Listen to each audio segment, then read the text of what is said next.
अल्हम्दुलिल्लाह नहमदुहु व नस्तईनुहु व नस्तगफिरुहु व नु'मिनु बिही व नतवक्कलु अलैहि व नऊज़ु बिल्लाहि मिन शुरूरि अनफुसिना वमिन सय्यिआति अअमालिना मन यहदिहिल्लाहु फला मुदिल्ल लहु वमन युद्लिल्हु फला हादिय लहु वनशहदु अल्ला इलाहा इल्लल्लाहु वहदहु ला शरीका लहु वनशहदु अन्ना मुहम्मदन अब्दुहु व रसूलुहु अल्लज़ी अरसलहुल्लाहु तआला बिलहक़्क़ि बशीरन व नज़ीरा व दाइयन इलल्लाहि बिइज़्निहि व सिराजम मुनीरा अम्मा बअदु फ़अऊज़ु बिल्लाहि मिनश शैतानिर रजीम बिस्मिल्लाहिर रहमानिर रहीम वअमुर अहलक बिस्सलाति वस्तबिर अलैहा ला नस्अलुका रिज़्क़ा नहनु नर्ज़ुक़ुका वल आक़िबतु लित्तक़वा वक़ाल सय्यिदुना रसूलुल्लाह सल्लल्लाहु अलैहि वसल्लम मन फ़ाततहुस्सलातु फ़कअन्नमा वितरा अहलुहु व मालुहु वक़ाल सय्यिदुना रसूलुल्लाह सल्लल्लाहु अलैहि वसल्लम मुरू औलादकुम बिस्सलात वहुम अबनाउ सब'i सिनीन वज़रिबूहुम इज़ा बलगू 10 सिनीन औ कमा क़ालन नबिय्यु अलैहिस्सलातु वस्सलाम सदक़ल्लाहु मौलानल अज़ीम व सदक़ रसूलुहुन नबियुल करीम व नहनु अला ज़ालिका लमिनश शाहिदीन वश्शाकिरीन वल्हम्दुलिल्लाहि रब्बिल आलमीन सुब्हानक ला इल्म लना इल्ला मा अल्लमतना इन्नक अंतल अलीमुल हकीम। अंदाज़ बयां गर्चे बहुत शौक़ नहीं है, अंदाज़ बयां गर्चे बहुत शौक़ नहीं है, शायद के उतर जाए तेरी दिल में मेरी बात, शायद के उतर जाए तेरी दिल में मेरी बात। या वसात अफलाक में तकबीर मुसलसल, या खाक की आगोश में तस्लीब मुनाजात, या खाक की आगोश में तस्बीह मुनाजात। वो मज़हब मर्दान खुदा गाहे खुदा मौस, वो मज़हब मर्दान खुदा गाहे खुदा मौस। ये मज़हब मुल्ला व जमादात नबातात, ये मज़हब मुल्ला व जमादात नबातात। सबाई मोहब्बत निये दुरूद शरीफ पढ़ी। अल्लाहुम्मा सल्लि अला मुहम्मदिन व अला आलि मुहम्मद कमा सल्लैता अला इब्राहीम व अला आलि इब्राहीम इन्नका हमीदुम मजीद।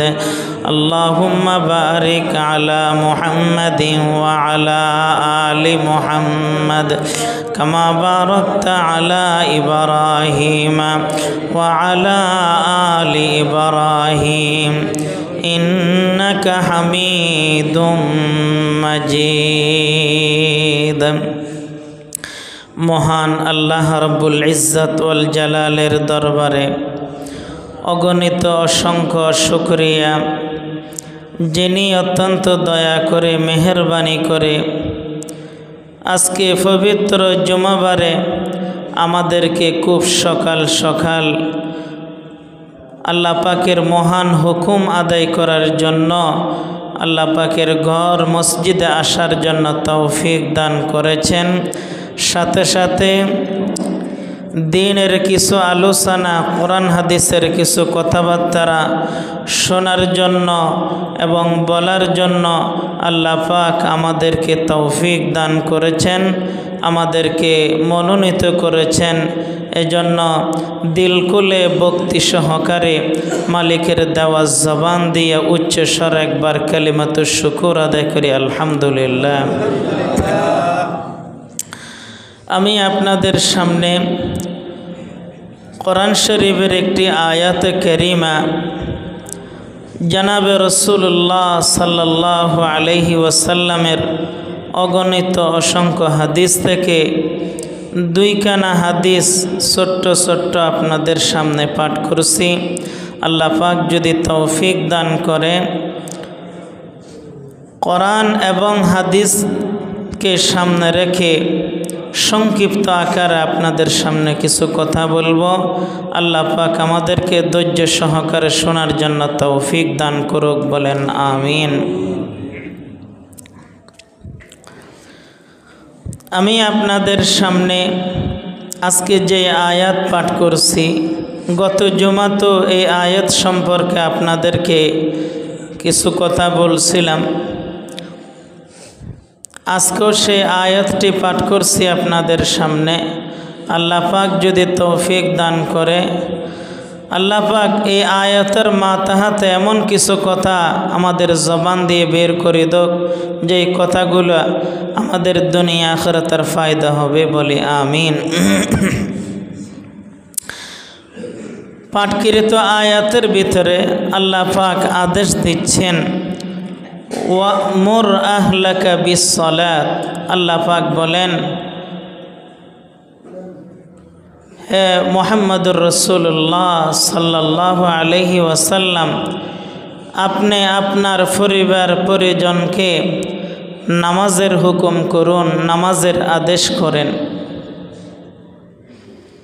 गत जुमाते आमी बोलছিলাম जनाब रसूलुल्लाह सल्लल्लाहु अलैहि वसल्लम के आदेश करे কিয়ামত পর্যন্ত যত উম্মত আসবে প্রত্যেকজনকে, প্রত্যেক ঘরের কর্তাকে বলে দিছে আপনারা পরিবার পরিজনকে নামাজের আদেশ করুন।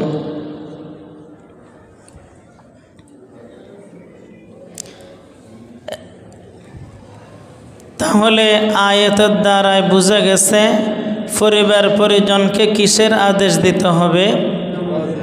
বলেন কিসের আদেশ দিতে হবে? নামাজের। এটা কার হুকুম বলেন? পরিবার পরিজনকে নামাজের আদেশ দেওয়া এটা স্বয়ং আল্লাহ পাকের হুকুম। এক সাহাবী বলেন,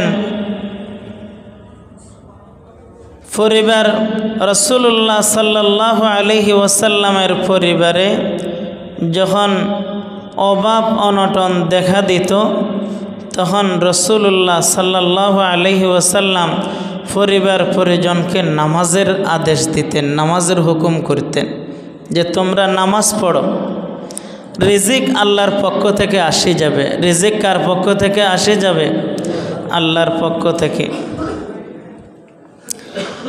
ওই আয়াতের ভিতর আল্লাহ পাক আল্লাহর নবীকে বলেছেন ওয়ামুর আহলাকা বিসসালাত, যে আপনি আপনার পরিবার পরিজনকে নামাজের হুকুম করেন। ওয়াস্তাবির আলাইহা, এবং আপনি নিজেও এই নামাজের উপরে অটল অবিচল থাকুন। বলেন সুবহানাল্লাহ। আল্লাহ পাক বলেন লা নাসআলুকা রিজকা, হ্যাঁ মুহাম্মদুর রাসূলুল্লাহ সাল্লাল্লাহু আলাইহি ওয়াসাল্লাম, আমি আপনার কাছ থেকে রিজিক চাই না। আমি আপনার কাছ থেকে কি চাই না? রিজিক চাই না।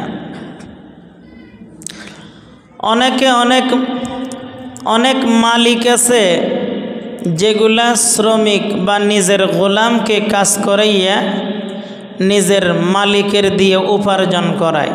মালিকের না, শ্রমিক দিয়ে কি করায়? উপার্জন করায় মালিকে অনেক গোলামকে দিয়ে উপার্জন করায়। উপার্জিত সম্পদ কোথায় জমা হবে? মালিকের অ্যাকাউন্টের মধ্যে কি হবে? জমা হবে। এই ধরনের আসানা। তা আল্লাহ পাক বলে দিলেন যে এ আমার হাবিব, আপনি হলেন আমার বান্দাদের মধ্যে শ্রেষ্ঠ বান্দা। আপনি হলেন আমার বান্দাদের মধ্যে কি বান্দা? জনাব রাসূলুল্লাহ সাল্লাল্লাহু আলাইহি ওয়াসাল্লাম আল্লাহর বান্দাদের মধ্যে কি বান্দা বলেন? শ্রেষ্ঠ বান্দা। আল্লাহ পাক মেরাজের ঘটনা বর্ণনা করতে গিয়া রাসূল পাক সাল্লাল্লাহু আলাইহি ওয়াসাল্লামের বড় গুণ যেটা বর্ণনা করছে সেটা বলছে বান্দা। সেটা বলছে কি? বান্দা। সুবহানাল্লাযী আসরা বিআবদিহি লাইলাম মিনাল মাসজিদিল হারাম ইলাল মাসজিদিল আকসা। এখানে সবচাইতে বড় গুণ যেটা বর্ণনা করছে আল্লাহর রসুলের, আল্লাহর নবীর অনেকগুলা গুণ আছে, অনেকগুলা গুণের অধিকারী আল্লাহর নবী। কিন্তু মেরাজের ঘটনা বর্ণনা করতে গিয়ে আল্লাহ পাক যে গুণটার কথা বলছে সেটা হচ্ছে আবদুন। সেটা কি বলছে? আবদুন। তাহলে বোঝা গেছে আল্লাহর নবীর যত গুণ আছে সমস্ত গুণের ভিতরে শ্রেষ্ঠ গুণ হলো বান্দা হওয়া। কি হওয়া বলেন? তাহলে বোঝা গেছে আল্লাহর বান্দা হইতে পারা, গোলাম হইতে পারা, এটা সবচাইতে বড় মাকাম। এটা সবচাইতে কি মাকাম? তো আল্লাহ হলেন আমাদের মালিক, আমরা হলাম আল্লাহ পাকের গোলাম। আমরা হলাম আল্লাহ পাকের কি? গোলাম। তো অনেক মালিক আছে গোলাম দিয়ে উপার্জন করে, উপার্জিত সম্পদ মালিকের অ্যাকাউন্টে কি হয়? জমা হয়। আল্লাহ পাক বলে দিলেন হে মুহাম্মদুর রাসূলুল্লাহ সাল্লাল্লাহু আলাইহি ওয়াসাল্লাম, আপনাকে যে আমি একটা কাজ করতে বলছি, নামাজ পড়ার কথা বলছি, এবং এই আপনার পরিবার পরিজনকে নামাজের আদেশ দিতে বলছি, এই যে আমি মালিক হিসেবে আপনাকে একটা কাজের আদেশ দিলাম, এই কাজ করাইয়া আপনার কাছ থেকে আমি কি চাই না? রিজিক চাই না। আমার কথাটা আপনারা বুঝতেছেন? আপনার কাছ থেকে আমি কি চাই না? রিজিক চাই না। আল্লাহ পাক বলেন নাহনু নারযুকুকা, আমি আপনাকে রিজিক দান করব। সুবহানাল্লাহ বলেন, আমি আপনাকে কি দান করব? রিজিক দান করব। তাহলে নামাজের পরিবার পরিজনের ভিতরে যদি নামাজের আদেশ দেয়, নিজেও যদি নামাজের উপরে কি থাকে? অটল থাকে, অবিচল থাকে, আল্লাহর ওয়াদা, আল্লাহ নিজে রিজিক দিবে। আল্লাহ কি দিবে? এজন্য এক সাহাবী বলেন, রাসূল পাক সাল্লাল্লাহু আলাইহি ওয়াসাল্লামের পরিবার পরিজনের মধ্যে যখন অভাব দেখা দিত, তখন আল্লাহ নবী রিজিক কি? নামাজের আদেশ দিতেন। কিসের আদেশ দিতেন? যে তোমরা বেশি বেশি নামাজ পড়ো, বেশি বেশি নামাজ পড়ো। আল্লাহ আমাদেরকে বলেন, আমরাও যদি রাসূল পাকের এই তরিকা, আল্লাহ পাকের বাতানো পদ্ধতি, আল্লাহর নবীকে আমরাও যদি অবলম্বন করে পরিবার পরিজনকে নামাজের আদেশ দিই, আমরাও যদি নামাজের মধ্যে একাগ্রতার সাথে নামাজের ভিতরে অটল থাকি, বলেন তো দেখি আমাদের রিজিকের ব্যবস্থা আল্লাহ পাক করবে না? বলেন, আমাদের রিজিকের ব্যবস্থা আল্লাহ করবে না? আমাদের আশা, আমরা যদি সঠিক আল্লাহর বান্দা হতে পারি, আমরা যদি সঠিক আল্লাহর কি হতে পারি? বান্দা হতে পারি, আর আল্লাহ যদি আমাদের মালিক হয়, তাহলে আল্লাহ আমাদের রিজিকের ব্যবস্থা করবেন না? বলেন, আল্লাহ পাক সমস্ত প্রাণীর রিজিকের ব্যবস্থা কার হাতে? বলেন, পৃথিবীতে এমন এমন প্রাণী আছে যারা টনকে টন, মনকে মন এক ওয়াক্তের মধ্যে রিজিক গ্রহণ করে, আছে কিনা? বলে, আল্লাহ যদি এদেরকে রিজিক দিতে পারে, বলেন আল্লাহ তাআলা, আল্লাহর বান্দা যিনি আল্লাহর কাজ করবে, যিনি আল্লাহর আদেশের প্রতি যত্নবান, তাকে কি আল্লাহ রিজিকের ব্যবস্থা করবেন না? অবশ্যই করবে। ইয়াকিন থাকতে হবে। এজন্য আল্লাহ কোরআনে কারীমের ভিতরে আছে, বান্দা যদি ঠিকভাবে যদি নামাজ পড়ে, পরিবার পরিজনকে যদি নামাজের আদেশ দেয়, সেই ঘরে অভাব থাকতে পারে না। সেই ঘরে কি থাকতে পারে না? অভাব থাকতে পারে না। এখন দেখা যায় মানুষ, একটা হাদিসের ভিতরে আছে, বেনামাজির দুনিয়াতে বেনামাজের শাস্তি 14 লিখছে। কয়টা লিখছে? আমি গনিফরিয়ের একটা হাদিসের ভিতরে বেনামাজের 14টা শাস্তি বের করছি। তন্মধ্যে 5টি শাস্তি হবে দুনিয়াতে। 5টি শাস্তি হবে কি? দুনিয়াতে। এই 5টি শাস্তির 1 নম্বরের শাস্তি হচ্ছে, বেনামাজি যারা নামাজ পড়ে না, তাদের দুনিয়ার ভিতরে আর্থিক সংকট বেড়ে যাবে। আর্থিক সংকট কি যাবে? দুনিয়াতে তার কোনো বরকত থাকবে না। টাকা আসবে ঠিক আছে, কিন্তু তার কি থাকবে না? বরকত থাকবে না। অভাবে অভাব, অভাবে অভাব, অভাবে অভাব, অশান্তিকে অশান্তি। রিজিকের বরকত আল্লাহ পাক দুনিয়া থেকে উঠিয়ে নিবে বেনামাজি থেকে। এটা বেনামাজির কয় নম্বরের শাস্তি? 1 নম্বরের শাস্তি। তাহলে হাদিসের দ্বারায় বেনামাজির রিজিক উঠিয়ে নিবে, রিজিকের সংকট করে দিবে, এটা পাওয়া গেল। আর কোরআন শরীফের আয়াতের দ্বারায় পাওয়া গেল, যারা নামাজ পড়বে, নামাজের ভিতরে পরিবার পরিজনকে নামাজের হুকুম করবে, নামাজের প্রতি যত্নবান হবে, আল্লাহ পাক বলেন নাহনু নারযুকুকা, আমি আপনাকে রিজিক দেব। বলেন সুবহানাল্লাহ। আল্লাহ আমাদেরকে কথাগুলো বুঝার জন্য তৌফিক দান করুন। অনেকে বলে, হুজুর আমি অভাবত আছি, দোয়া করেন, অভাবত আছি, দোয়া করেন। এই ধরনের অনেক মানুষ আমার কাছে আসছে, আরও অনেকের কাছে গেছে, কিন্তু ও যদি ঠিকমতো যদি নামাজ পড়তো, আল্লাহর উপর ইয়াকিন বিশ্বাস রাখে যদি নামাজ পড়তো, রিজিকের ব্যবস্থা কে করতো? বলেন আল্লাহ করতো। রিজিকের মালিক কে? বড় করে বলেন আল্লাহ। এখন আমাদের রিজিকের মালিক ভুলে গেছি গো আমরা রিজিকের মালিক কেউ বলতেছে চাকরি, কেউ বলতেছে যে দোকান, কেউ বলতেছে আমার ছেলে বিদেশে আছে মোটামুটি ভালোভাবে চলতেছি, অনেকে বলতেছে সরকারি একটা চাকরি পাইছিলাম এই জন্য মোটামুটি ভালো চলতেছি। ঠিক কিনা বড় করে বলেন? তাহলে একই রিজিকের মালিক স্মরণ রাখছে? রিজিকের মালিক কে? আল্লাহ। আপনি কতগুলো রিজিক, আপনার কত টাকা আয় হয়, আল্লাহ পাক এমন এমন প্রাণীকে রিজিক দিচ্ছে যেই একটা প্রাণী 1 টন টনকে টন রিজিক এক ওয়াক্ততে কি ভক্ষণ করে। আপনি সরকারি 1 মাসের বেতন দিয়েও একটা প্রাণীর এক ওয়াক্ত রিজিক জোগাড় করা আপনার পক্ষে কি হবে না, সম্ভব হবে না। তাহলে সেই রিজিকের মালিক কে? আল্লাহ। মাত্র 3টে প্রাণী রিজিক জমা রাখে। কথা কোন দিক থেকে কোন দিকে চলে যাচ্ছে আমি জানতেছি না।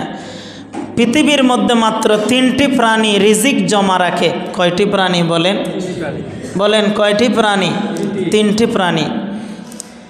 একটা হচ্ছে কি মানুষ, একটা হচ্ছে কি মানুষ। মানুষের রিজিক জমা রাখে, আগামীকাল কি খাবে বা সামনে কি করবে ভবিষ্যতের জন্য মানুষ কি রাখে? রিজিক জমা রাখে। আরেকটা হচ্ছে ইঁদুর, আরেকটা হচ্ছে কি ইঁদুর। ইঁদুর তার রিজিক কি রাখে? জমা রাখে। আরেকটা হচ্ছে গর্তের পিপিলিকা, গর্তের কি পিপিলিকা, এরও রিজিক কি রাখে? কিছু না কিছু রিজিক কি রাখে? জমা রাখে। এই 3টা প্রাণী ছাড়া পৃথিবীর আর কোনো প্রাণী এক ওয়াক্তের জন্য রিজিক জমা করে রাখে না। প্রতিদিন টাইমে টাইমে টাইমে এদের রিজিকের ব্যবস্থা কে করতেছে? বড় করে বলেন আল্লাহ।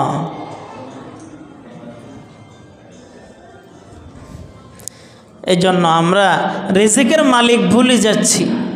এই জন্য প্রতি ওয়াক্তে নামাজে, প্রতি রাকাত নামাজে আমাদেরকে রিজিকের মালিক স্মরণ করাইয়ে দিতেছে কি? আলহামদুলিল্লাহি রাব্বিল আলামিন। সমস্ত প্রশংসা ওই মালিকের জন্য যিনি সমগ্র পৃথিবীর প্রতিপালক, যিনি সমগ্র পৃথিবীর কি প্রতিপালক। কোনো প্রাণী রিজিক জমা করে রাখে না 3 প্রাণী ছাড়া, কিন্তু টনে টনে খাদ্য এদেরকে কে জমা করে দিয়েছে? আল্লাহ। টন টন খাদ্য প্রতি মুহূর্তে কে পৌঁছাইতেছে? আল্লাহ পৌঁছাইতেছে। মানুষ অনেক সময়ের ভিতরে দেখা যায় যখন দ্রব্যমূল্যের দাম বাড়ি যায় তখন মানুষ রোড ঘাটে মিছিল করে, আন্দোলন করে, আছে না নাই বলে? এটা মানুষ, এটা কি মানুষ আন্দোলন করে। আপনি একটা ইতিহাস দেখান, বনের প্রাণী কোনোদিন খাদ্যের জন্য আন্দোলন করছে? ইতিহাস কোনো বই বা এ ধরনের কোনো কিছু তো পাওয়া গেছে যে আজকে বনের প্রাণীরা খাদ্যের জন্য কি করছে? আন্দোলন করছে। আপনি বনের একটা প্রাণীও দেখাতে পারবেন না যে না খেয়ে মারা গেছে। আধুনিক তথ্য প্রযুক্তির মাধ্যমে জানা যাচ্ছে সাগরের ভিতরে বড় বড় মাছ আছে, এমন মাছ আছে যারা টন টন প্রতি মুহূর্তে খাদ্য কি করে। বলেন কোনো মাছ অনাহারে মারা গেছে এমন কোনো ইতিহাসবিদরা কখনো বইতে লেখছে? কোনো ইতিহাসে লেখছে? বলেন লেখছে? দেখেন, কিন্তু যেই প্রাণী খাদ্য জমা রাখে সেই প্রাণী খানার কারণে কি করে? আন্দোলন করে। আর যারা জমা রাখে না তাদেরকে আল্লাহ টাইমে টাইমে খানা পৌঁছে দিয়ে এদের আন্দোলনেরও কি নেই, দরকার নাই। তাহলে রিজিকের মালিক কে? ইন্নাল্লাহা হুয়ার রাজ্জাকু যুল কুওয়াতিল মাতিন। আল্লাহ রিজিক দাতা। আল্লাহ কি দাতা বলেন? এটা শুধু মুখে বললে হবে না, এটা বিশ্বাস করতে হবে অন্তরে। এটা ঈমান। এটা কি ঈমান? আমার রিজিকের মালিক কে? আল্লাহ। এটা ঈমান। ঈমান। এটা যাই হোক, আমি আপনাদের কাছে যেই আয়াতটি পাঠ করছি এই আয়াতের ভিতরে বলছে নামাজ পড়লে রিজিকের ব্যবস্থা কে করবেন? আল্লাহ করবেন।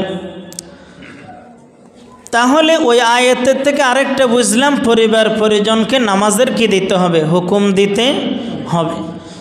আমি যদি পরিবারের কর্তা হই, আমার সন্তানকে, আমার স্ত্রীকে, আমার বোনকে, আমার ভাইকে যদি নামাজের তদারকি না করি, যদি আমি এদেরকে যদি নামাজ পড়ছি কিনা সেটার খোঁজ খবর যদি না রাখি, আমি কি বেঁচে যাব আল্লাহর কাছে? আমি কি আল্লাহর কাছে মুক্তি পাব? আমার পরিবার পরিজনও আল্লাহর কাছে যেমন মুক্তি পাবে না, আমিও আল্লাহর কাছ থেকে মুক্তি পাওয়ার কোনো কি নাই, সুযোগ নাই। হাদিসের ভিতরে আসছে, জনাব রাসূলুল্লাহ সাল্লাল্লাহু আলাইহি ওয়াসাল্লাম বলেন, আলা কুল্লুকুম রাইন ওয়া কুল্লুকুম মাসউলুন আন রাইয়াতিহি। আল্লাহর পয়গম্বর সাল্লাল্লাহু আলাইহি ওয়াসাল্লাম বলেন, আল্লাহর পয়গম্বর সাল্লাল্লাহু আলাইহি ওয়াসাল্লাম বলেন, হে আমার উম্মতরা, সাবধান সাবধান, তোমরা প্রত্যেকেই দায়িত্বশীল। প্রত্যেক দায়িত্বশীলদেরকে আপন আপন দায়িত্বের ব্যাপারে কিয়ামতের ময়দানে জিজ্ঞাসা করা হবে। তাহলে আল্লাহ আমাদেরকে পরিবারের কর্তা বানাইছে, বড় ভাই বানাইছে, স্বামী বানাইছে, পিতা বানাইছে, তাহলে পরিবারের কর্তা বানাইছে। আমরা পরিবারের কর্তা হইয়া আল্লাহ আমাদেরকে একটা বড় দায়িত্ব দিয়ে দিছে, ঠিক কিনা বলেন? দায়িত্ব দিয়ে দিছে। আমরা যদি নামাজের খোঁজ খবর যদি না নিই, আমার ছোট বোন নামাজ পড়ে কিনা, আমার ছোট বোন পর্দা মতো চলে কিনা, আমার ভাই নামাজ পড়ে কিনা, কোরআন তেলাওয়াত করে কিনা, নামাজ আদায় করে কিনা, আমার স্ত্রী কোরআন তেলাওয়াত করে কিনা, পর্দা মতো চলে কিনা, আমি যদি আমার অধীনস্থদের ব্যাপারে যদি দায়িত্বতে ত্রুটি করি, খোঁজ খবর না রাখি, যথাযথ দায়িত্ব যদি পালন না করি, বলেন এর জবাব আল্লাহর কাছে আমাকে আগে দিতে হবে, ঠিক কিনা বলেন? কেউ আমরা আল্লাহর কাছে মুক্তি লাভ করব না যদি আমাদের দায়িত্ব আমরা আদায় না করি। জনাবে রাসূলুল্লাহ সাল্লাল্লাহু আলাইহি ওয়াসাল্লাম আরও বলেছেন, মুরু সিবিয়ানাকুম বিসসালাত। আল্লাহর পয়গম্বর বলেন, হে আমার উম্মতরা, তোমরা তোমাদের সন্তানদেরকে নামাজের আদেশ করেন। কিসের আদেশ করেন বলেন? মুরু আউলাদাকুম বিসসালাত। তোমাদের সন্তানদেরকে তোমরা নামাজের আদেশ করেন। তাহলে এটাও পরিবারের নামাজের কথা আসছে না? রাসূল পাক বলেন, তোমরা পরিবার পরিজনকে নামাজের আদেশ করো, বিশেষ করে সন্তানদেরকে নামাজের আদেশ করো। এখন আমরা সন্তানের প্রতি এত মায়া যে ফজরের টাইমের মধ্যে সন্তানকে ডাকলে তার ঘুমের ক্ষতি হবে, সে কষ্ট পাবে, জন্য ফজরের নামাজ ঘুমেতে চলে গেছে, ঠিক কিনা বলেন? রাসূল পাক সাল্লাল্লাহু আলাইহি ওয়াসাল্লামের আদেশ থেকে কি তোমার সন্তানের মায়া বেশি হয়ে গেছে তোমার কাছে? রাসূল বলেন, মুরু আউলাদাকুম বিসসালাত। তোমার সন্তানদেরকে নামাজের আদেশ করো। ওহুম আবনাউ সাবঈ সিনিন। রাসূল বলেন, সন্তানের বয়স যখন 7 বছর হবে, কত বছর হবে? তাহলে 7 বছরে সন্তানদেরকে নামাজের আদেশ অর্থ গত জুমাতে বলছিলাম নামাজের তালিম দেওয়া। নামাজের কি দেওয়া? তালিম দেওয়া। 7 বছরে নামাজের তালিম দেওয়ার জন্য গত জুমাতে বলছিলাম আমাদের নুরানি প্রতিষ্ঠানগুলো রেডি আছে, বলছিলাম না আপনাদেরকে? তাহলে 7 বছরের ছেলেদের নামাজের তালিমের ব্যবস্থা হবে কোথায় বলেন? নুরানি মাদ্রাসাতে। এজন্য প্রত্যেক মুসলমানের দায়িত্ব নিজের সন্তানকে নুরানি মাদ্রাসায় পাঠায় নামাজের তালিম দেওয়া, ঠিক কিনা বলেন? আমার এই কথাটা সবাই বুঝছে? নামাজের কি দেওয়া? তালিম দেওয়ার জন্য কোথায় পাঠানো? নুরানিতে পাঠান। তো যে নিজের সন্তানকে নুরানিতে পাঠায় 7 বছরে নামাজের তালিম দিল না, কারণ তার খেয়াল ওকে ডাক্তার বানাবে, ইঞ্জিনিয়ার বানাবে, আরও কিছু বানাবে। এই ধরনের স্বপ্ন যখন এর ভিতরে আসছে, এ হয় মাদ্রাসায় দিলে হবে না, কোথায় দিতে হবে? স্কুলে দিতে হবে। তাহলে আপনার 6 বছরের সন্তান আপনি স্কুলে দিয়ে দিছেন, নামাজের তালিম যে ফাইল না, বলেন নামাজের তালিম যে ফাই নাই, এই ছেলে প্রথম থেকে শিখছে তৌহিদের বিরুদ্ধে। এই ছেলের অন্তর একবারে কচি অন্তরে তার ইসলাম বিরোধী, ইসলাম অপসংস্কৃতি যত কিছু যে সবগুলো তার অন্তরের ভিতরে কিনেছে, আস্তে আস্তে লালিত হচ্ছে।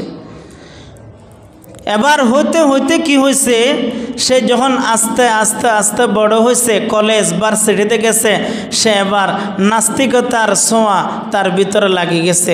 এবার সে যখন লেখাপড়া শেষ করে ঘরে ফিরতেছে, সে একটা ফাক্কা নাস্তিক। ফাক্কা কি? নাস্তিক। কারণ এই ছেলে যে নাস্তিক হয়েছে, এই ছেলে নাস্তিক হওয়ার পিছনে অবদান কার? বলেন না, কার অবদান? আপনারা আমার কথায় কষ্ট পাবেন না, বাস্তবতার কথা বলতেছি। এই ছেলে নাস্তিক হওয়ার পিছনে অবদান কার? মা বাবার। এবার এই ছেলে মা চিনে না, বাপ চিনে না, ভাই চিনে না, হক চিনে না, কিচ্ছু চিনে না। এবার বাবা ইমাম সাহেবের কাছে, হুজুর আর লেখানে দোয়া করেন, হুজুর আর লেখানে দোয়া করেন। আর এখন আমাদেরকে আর খরচ ব্রিজ দিচ্ছে না, এখন বল ওই বাসাতে চলে গেছে। এই ধরনের অভিযোগ আছে না নাই? বলেন আছে না নাই? বলেন। হুজুর আমার ছেলে ঘর থেকে বের করে দিছে, ঘর বানছে আমি, সব কিছু আমি করছি, কিন্তু আমার অজান্তে এই ঘরের মালিক আমার থেকে সিগনেচার নিয়ে এই ঘরের মালিক হয়ে গেছে। আজকে আমি বাবা, আজকে কি রাস্তার কি হয়ে গেছে, আজকে আমি রাস্তার ভিখারি হয়ে গেছি। হুজুর আমার এই অসহায় অবস্থা। বলেন এই লোকের এই অসহায় অবস্থা কি কারণে? নিজের কারণে। বলেন কি কারণে? নিজের কারণে। কোনো আলেমের মা বাবা আজকে অবহেলিত নয়। আপনি দেখেন, আপনি দিন শিখান, আপনি দুনিয়াতেও লাভ হবে, আখিরাতের মধ্যেও কি হবে? লাভ হবে। আল্লাহ আমাদেরকে এই নুরানি প্রতিষ্ঠানের গুরুত্ব বুঝার জন্য তৌফিক দান করুক, বলেন আমিন। এটা তো দুনিয়াতে আপনি বেইজ্জত হয়েছেন, কিন্তু কাল ময়দান হাসরে আপনার সন্তান আল্লাহ পাকের আদালতের মধ্যে যখন যাবে, এই সন্তান যখন জাহান্নামের ফায়সালা হবে অপরাধী হিসাবে, এই সন্তান আল্লাহকে বলবে, আল্লাহ আমার মাতা পিতারা ছিল আমার মুরব্বী, আমার বড় ভাই ছিল আমার মুরব্বী, কিন্তু ওরা আমাকে যেই দিকে পাঠাইছে আমি সেই দিকে গেছি। ওরা যদি আমাকে মাদ্রাসায় পাঠাইতো আমি বড় আলেম হয়ে যেতাম, তোমার বান্দা হয়ে জান্নাতে যেতাম। আজকে আমার মাতা পিতা যেহেতু আমাকে এত বড় জান্নাত থেকে মাহরুম করে দিছে, আমাকে দিন থেকে মাহরুম করে দিছে, ও আল্লাহ আমার মাতা পিতাকে একটু আমার সামনে হাজির করেন, আমি যেন আমার মাতা পিতার উপরে পায়ে দিয়ে জাহান্নামে যাই। কোরআন শরীফের আরেক আয়াতের ভিতরে আছে, আয় আল্লাহ আপনি আমাদেরকে যেই পরিমাণ আযাব দিবেন, আমার মাতা পিতাদেরকে ডবল শাস্তি দিবেন। তাহলে আল্লাহর আদালতের মধ্যে শাস্তির আবেদন করতেছে নিজের কি? বলেন না কি? সন্তান। কি না শিকার কারণে? বলেন দিন না শিকার কারণে। তাহলে 7 বছরে নামাজের তালিম হবে কোথায়? বলেন নুরানি মাদ্রাসাতে। আমাদের প্রত্যেকের সন্তান যেন নুরানি মাদ্রাসাতে যায়। অনেকে সুপারিশ করে, ভাই আপনার 4টে ছেলে দেখি মাদ্রাসায় পড়ে, স্কুলে কি কোনো হক নাই? এই ধরনের কিছু আবেগী আমাদের মুসলমান আছে কিনা? বলেন স্কুলের কি আপনার কোনো হক নাই? এটা আপনার সমাজের স্কুল না?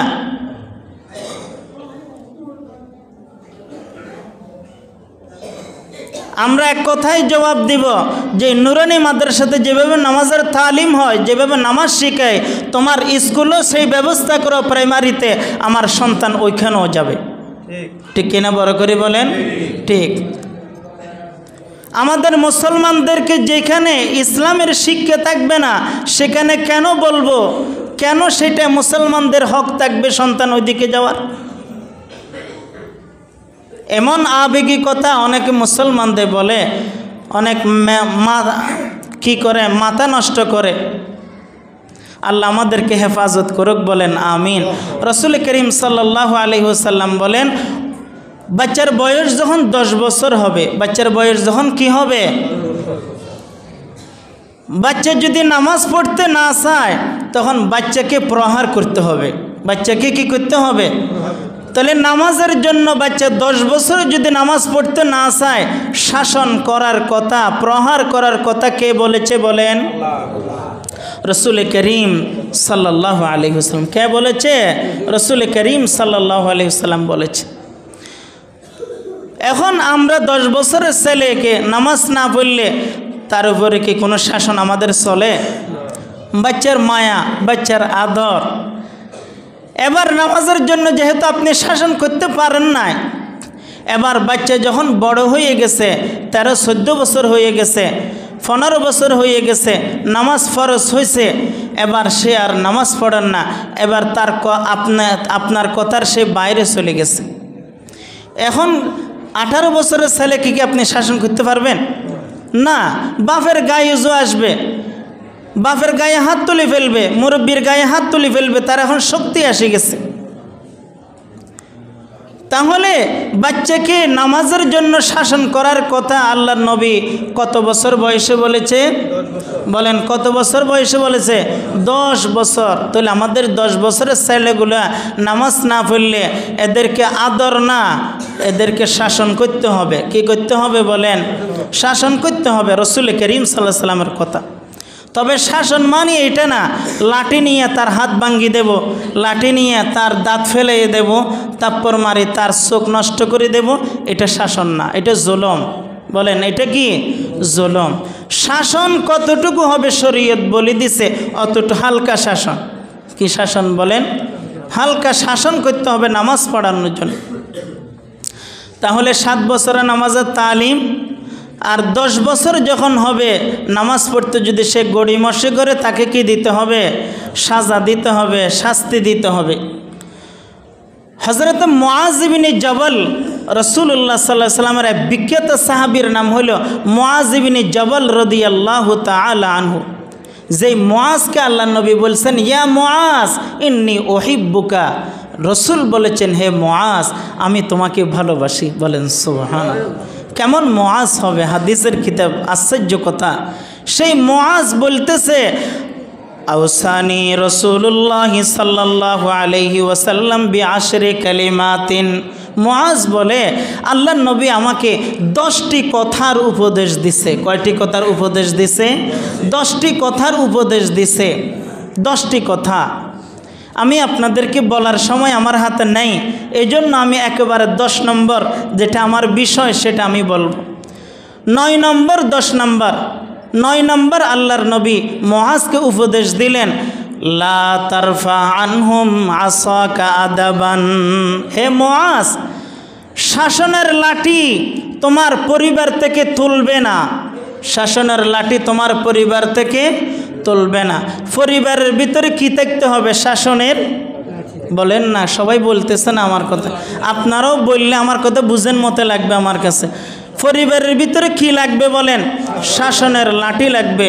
রসুলের উপদেশ, যেই শাসনের লাঠি পরিবার থেকে কি যাবে না, তোলা যাবে, তুলবে না। তুমি শাসনের লাঠি রাখবে।